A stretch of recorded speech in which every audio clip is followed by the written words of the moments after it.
د څه د پاسه 13 میلیونه افغانۍ په لګښت یا د پروژې د خوست مرکز په ګډون په نادرشاه صبریو زازي میدان ترنۍ او مسخیلو دوه مند او باک ولسوالیو کې بشپړې او ګټه اخیستنې ته وسپارل شوې. د پرانیستي مراسم پر مهال د افغانستان د اوبو انرژي وزیر په خپلو خبرو کې وویل موجوده نظام په اقتصادي برخه کې د خپلو هیوادوالو لپاره د شته امکاناتو څخه په استفادې د وړو چک ډیمونو جوړولو سربیره د لوی بندونو د جوړولو لپاره هم پلان لري.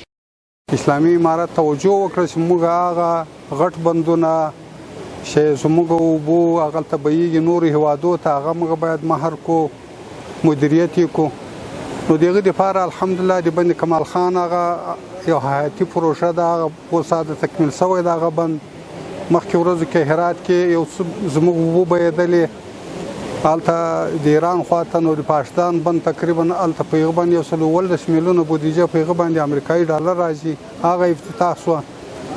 په مراسمو کې په خوست کې دا ډول پروژې ډېرې مهمې وبلل شوې او د چک ډیمونو جوړېدنه په کرنه او د ځمکې لاندې د اوبو ذخیرو تقویه کولو لپاره ډېر اړین وبلل شول. د ولایتي مسؤلینو په وینا په یاد ولایت کې به په ځینو نورو مهمو بندونو باندې کار پیل شي. تقریبا په دې کې 8 چک ډیمونه چې هغه ګټې اخیستنو ته وسپارل شول او آینده ان شاء الله 9 چک ډیمونه چې هغه تر اوسه تر کار لاندې دي هغه به هم په لنډ وخت کې موږ تاسو د هغې شاهد حال واوسېږو چې هغه هم ګټې اخیستنې ته وسپارل شي ان شاء الله. په دې 10 چک ډیمو کې په دې 2 ډیمو باندې ان شاء الله اساسي سروي موقت شوه د وزارت لخوا نه هیئات راغی او دلته ټول کارونه خلاص کړل ډیزاین لاندې ده او هغه به ان شاء الله له وخت سره وشي. خو په یغه باندې زخته زیاته خرچه راځي چې توي بودیجه په کتلو سره ان شاء الله نږدې وخت کې موږ تاسو به د دې شاهدان سو چې د 2 مند چک ډیمو ان شاء الله